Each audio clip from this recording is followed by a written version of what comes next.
তুমি এত রাতে কি করবা? এত রাতে কি করি দেখো না, মেশিন মুছি। আমার লক্ষ্মী এটা আমার ঘরের। তোমার আব্বু আজকে এক সপ্তাহ ধরে ঘরে চাইলে আনে না। আমার এই লক্ষ্মীটা আমার ক্ষুধার্ত মিঠাইতেছে। দু একটা কাপড় সিলাইয়া ভাত খাই, চাল কিনি। কি করবো কও? এখন এই যে সিলাইয়া চাল কিনতেছি না, 2-4 টাকা পাই।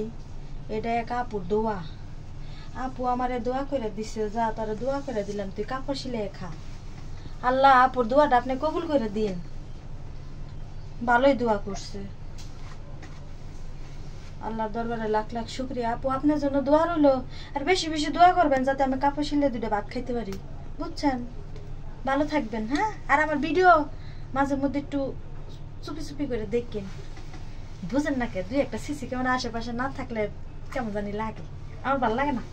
দেখেন। হ্যাঁ।